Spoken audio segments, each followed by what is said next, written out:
मेरे विद्यार्थीगण, आज सप्तम कक्षा की साहित्य मेला पुस्तक से मीरा के पद, जो कि पाठ 1 है, हिंदी पाठ 1 मीरा के पद, इसके रचयिता है मीराबाई। तो इस पाठ को हम आज अध्ययन करेंगे। तो इस पाठ में पहले तो हम मीराबाई का संक्षिप्त जो जीवनी है उसको जान लेते हैं, उसके पश्चात हम पाठ की ओर अग्रसर होंगे। मीराबाई का जन्म 1503 ईस्वी में राजस्थान के मेड़ता के पास कुड़की ग्राम में हुआ था।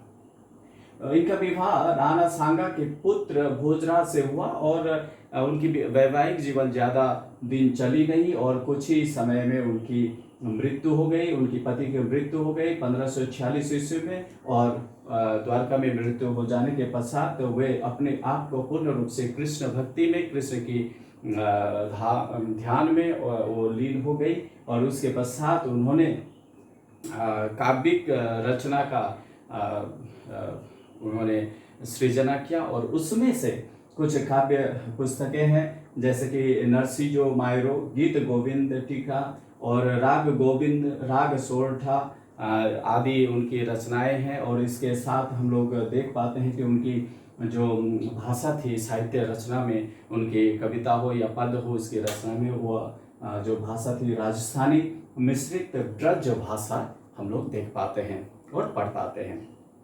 तो मीराबाई जिनका जन्म कष्ट में बीता और उसके पश्चात उन्होंने अपने आप को पूर्ण रूप से कृष्ण की भक्ति में डुबो दिया। तो चलिए बच्चों, ये पाठ जो है केवल बच्चों के लिए नहीं, सप्तम क्लास के बच्चों के लिए नहीं, बल्कि किसी भी उम्र के इंसान के लिए ये पाठ बहुत ही सुंदर, प्रेरणा देने वाला और ज्ञानवर्धक पाठ है। तो सभी को इसका अध्ययन कर सकते हैं, इसको देख सकते हैं, सुन सकते हैं और इससे ज्ञान ले सकते हैं। तो बच्चों, मैं पहला पद मैं पढ़ने जा रहा हूँ। ये मीराबाई के पद, मीरा के पद। बसो मेरे नैनन में नंदलाल, मोहनी मूर्ति सांवरी सूरती, नैना बने विशाल, मोर मुकुट मकराकृत कुंडल, अरुण तिलक दिए भाल, अधर सुधारस मुरली राजती, उर वैजंती माल, क्षुद्र घंटिका कटि तट शोभित नुपुर, शब्द रसाल, मीरा के प्रभु संतन सुखदाई, भगत वचल गोपाल। ये पहला पद रहा। तो बच्चों, जैसे कि मीराबाई के जितने भी पद हैं गाए भी जा सकते हैं, तो इसको गा कर भी हम लोग आनंद ले सकते हैं वो भजन की तरह, और इसको सुनने में ज़्यादा रोचक होगा और इसको हम लोग अध्ययन में ज़्यादा आसानी से अध्ययन कर पाएंगे। तो मैं जरा इसको गा के भी आप लोगों को बताऊंगा। बसो मेरे नैनन में नंदलाल, मोहनी मूर्ति सांवरी सूरती, नैना बने विशाल, मोर मुकुट मकराकृत कुंडल, अरुण तिलक दिए भाल, अधर सुधारस मुरली राजती, उर वैजंती माल, क्षुद्र घंटिका कटि तट शोभित सुपुर, शब्द रसाल, मीरा के प्रभु संतन सुखदाई, भगत वचल गोपाल। तो इस तरह से हम लोग पद को गा भी सकते हैं और गाकर आनंद भी ले सकते हैं, ताकि हम लोग बहुत सारी मनोरंजन भी प्राप्त कर सकते हैं। तो शिक्षा एक ऐसा चीज है जहाँ से हम लोग मनोरंजन के साथ शिक्षा को आगे बढ़ा सकते हैं। तो आइए इसकी भावार्थ को समझते हैं। बसो मेरे नैनन में नंदलाल, मीराबाई कहती है कि भगवान की स्तुति, कृष्ण की स्तुति करते हुए कहती है कि बसो मेरे नैनन में नंदलाल, हे नंदलाल, आप नंद के लाल हो, आप नंद के पुत्र हो, मेरे नैनों में, मेरे चक्षु में, मेरे जो नेत्र हैं, नेत्र में, नैनों में बस जाओ, आप मेरे नैनों में बस जाओ। मोहनी मूर्ति सांवरी सूरती, नैना बने विशाल, आपकी जो मोह लेने वाली मूर्त है और सांवरा दिखने वाला, सांवला दिखने वाला, काला दिखने वाला जो सूरत है, वह सूरत जो बड़े बड़े नैनों के साथ हैं, वो बड़े बड़े नैनों वाले, मोह लेने वाले मूर्त सांवले रंग के सूरत मेरे, ऐसी छवि वाले कृष्ण आप नंदलाल मेरे नैनों में बस जाओ, ये कहना चाहते हैं। मोर मुकुट मकराकृत कुंडल अरुण तिलक दिए भाल। मोर मुकुट, अपने सिर पर मोर का मुकुट को सुशोभित किए हुए हैं नंदलाल। मकराकृत कुंडल, मकर के आकार का कुंडल कानों में सुशोभित है, वो कानों में मकर के आकार का कुंडल पहने हुए हैं। तो हम लोग जानते हैं अरुण तिलक दिए भाल। अरुण तिलक, अरुण का अर्थ होता है लाल, लाल रंग का तिलक भाल मतलब होता है मस्तक, अपनी मस्तक पर लाल रंग का तिलक दिए हुए ऐसे नंद के लाल मेरे नैनों में बस जाओ। अधर सुधारस मुरली राजती उर वैजंती माल। अधर सुधारस, अधर का अर्थ होता है होठ, होठ में सुधा यानी कि अमृत, अमृत की तरह रस बरसाने वाली मुरली विराजमान है, सुशोभित है आपके होठों पर। तो उर वैजंती माल, उर मतलब छाती, उदर होता है, छाती पर वैजंती की माला सुशोभित है। वैजंती माल अर्थात ये होता है कि विष्णु भगवान जो माला पहनते हैं उसको वैजंती माला कहते हैं, तो वही वैजंती माल उनके उदर में सुशोभित हो रही है। क्षुद्र घंटिका कटी तट शोभित नुपुर शब्द रसाल। क्षुद्र घंटिका, क्षुद्र मतलब छोटी छोटी घंटी, अपने कमर पर, कटी मतलब होता है कमर तट, शोभित वहां पर सुशोभित हो रही है। नुपुर शब्द रसाल, और उस से आने वाले घुंघरू के बहुत रसीले शब्द सुनाई दे रहे हैं। मीरा के प्रभु संतन सुखदाई, मीरा के प्रभु अर्थात कृष्ण, कृष्ण को मीराबाई कहती है कि मीरा के प्रभु, हे मेरे प्रभु आप संतन सुखदाई, अपने सेवकों को सुख प्रदान करने वाले सुखदाई भगत वसल गोपाल, और अपने भगतों को वत्सल यानी कि प्रेम स्नेह प्रदान करने वाले आप गोपाल यानी कि गौ के पालक मेरे नैनों में बस जाओ, ये कहना चाहती है मीराबाई। तो आप दूसरे पद पर चले आते हैं। यहां पर मीराबाई कहती है कि हरि तुम हरो जन की पीर, द्रौपदी की लाज राखियो तुम बढ़ायो चीर, भक्त कारण रूप नर हरि घट धरियो आप शरीर, हिरण कश्यप मारि लिन्हो धरियो नाहिन धीर, डूबते गजराज राखियो कियो बाहर नीर, दासी मीरा लाल गिरधर हरो मेरी पीर। तो यहाँ पर दूसरे पद में मीराबाई कहना चाहती है अपने इष्ट को, अपने कृष्ण को, अपने देवता को और आराधना करते हुए वे ये कहना चाहती है कि हरि तुम हरो जन के वीर, हरि हे हरि हरने वाले, दुख को हरने वाले आप जन की यानी कि हम जैसे लोगों की दुख जो है, पीड़ा जो है वो हर लो, यानी कि उसकी समाप्ति कर लो। द्रौपदी की लाज राखियो तुम बढ़ायो चीर, जिस प्रकार से आपने भरी सभा में दुशासन ने द्रौपदी का चीर यानी कि वस्त्र हरण करते हुए जो दुस्साहस किया, उस समय आपने द्रौपदी का चीर यानी कि वस्त्र को बढ़ाकर जो मदद की, उनकी लाज रखी, उसी तरह से आप हर जन की भी पीर को हरो।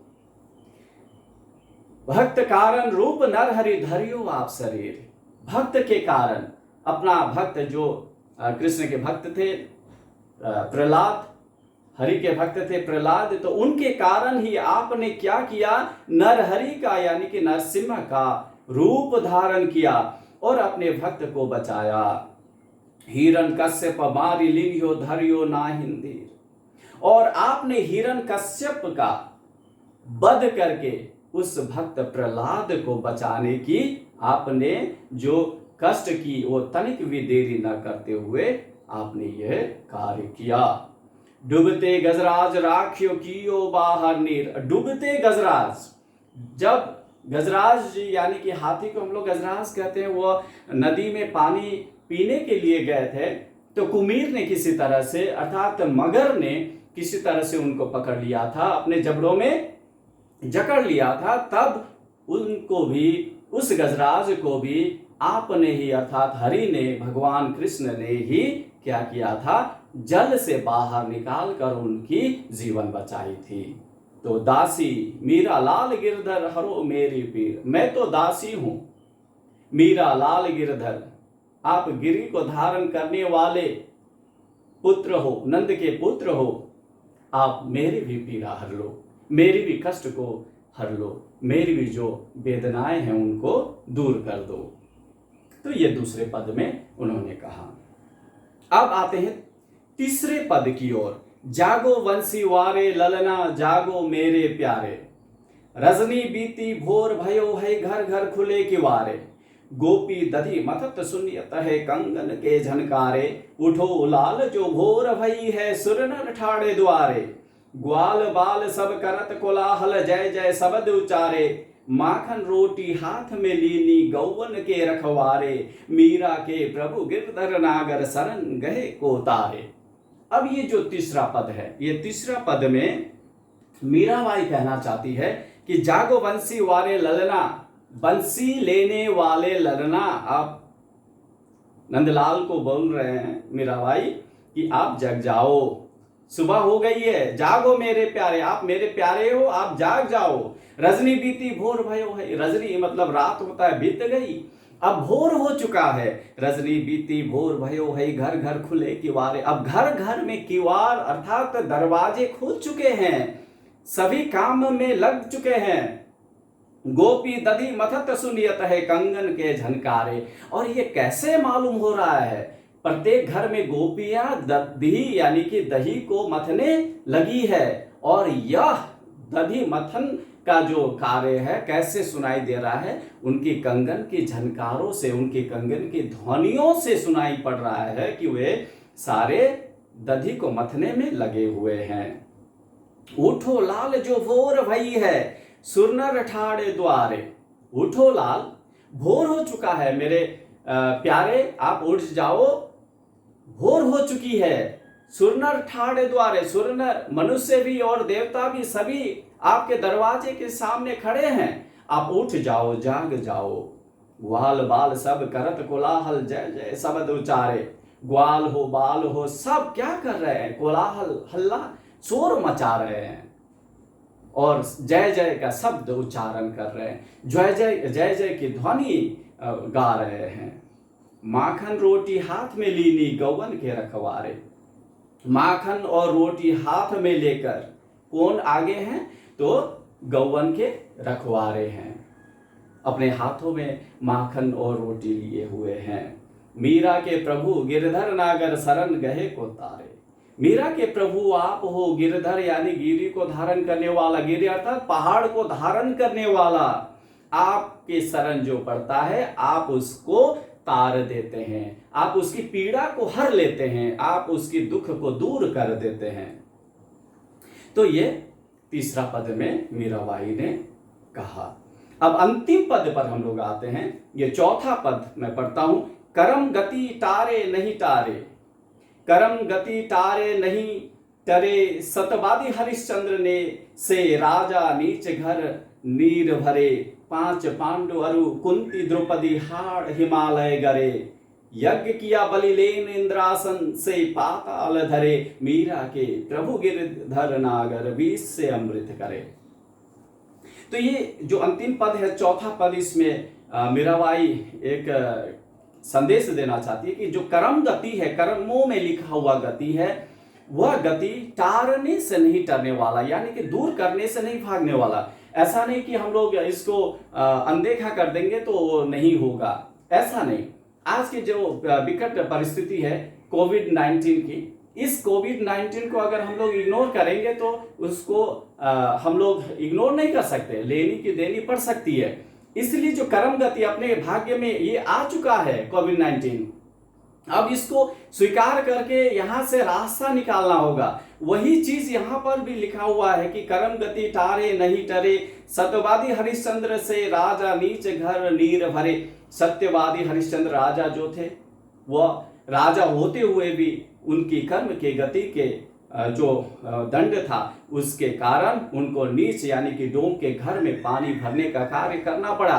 तो ये जो कर्मों में लिखा हुआ होता है वह होके रहता है। ये मीराबाई कहती है, क्योंकि उनके कर्मों में भी उनकी वैवाहिक जीवन बहुत थोड़ी थी, शायद वहीं से उनको अभी प्रेरणा मिली होगी। तो कर्म की गति टारने से नहीं टरने वाला, लेकिन हमें प्रयास सदा करते रहना है कि हम अपनी जो गति है उसको अच्छा सुंदर बना के लेके जाएं। 5 पांडु अरु कुंती द्रौपदी हाड़ हिमालय गरे। जो 5 पांडु थे, हम लोग जानते हैं कि 5 पांडव और कुंती क्या हुए थे, हिमालय में वो लोग गल गए थे, है ना। उनकी कर्मों की गति थी, उनको वैसा ही होना था। उनके कर्मों में लिखा हुआ था कि आपको हिमालय में जाकर गल जाना होगा, वहीं पर दब जाना होगा। तो वहां जाकर उनको गलना पड़ा था। 5 पांडु अरु कुंती द्रौपदी हाड़ हिमालय गरे, यज्ञ किया बलि लेन इंद्रासन। देखिए, अब यज्ञ किया, बलि ने यज्ञ किया इंद्रासन को प्राप्त करने के लिए, से पाताल धरे। लेकिन इंद्रासन से क्या हुआ, उनको पाताल में चला जाना पड़ा। 52 के अवतार में आकर श्री हरि ने क्या किया, 2 पग में पूरा आसमान और धरती ले ली, और तीसरा पग कहाँ रखेंगे, तो उन्होंने अपने सिर को बढ़ा दिया था। तो सिर पर जब भी हरि ने पैर रखा तो उनको पाताल में धंस जाना पड़ा था। तो यही चीज यहाँ पर उल्लेख किया गया है मीराबाई के द्वारा।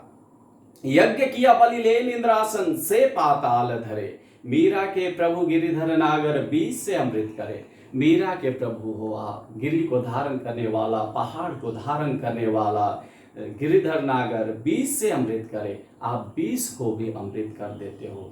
आप जो बुरा चीज है उससे भी अच्छा निकाल देते हो। तो बीज से अमृत करने वाले गिरिधर नागर, आप मेरी भी जो पीड़ा है उसको हर लो, मेरी जो कष्ट है उसको भी समाप्त कर दो, उसकी समाप्ति कर दो। यही कहना चाहती है मीराबाई।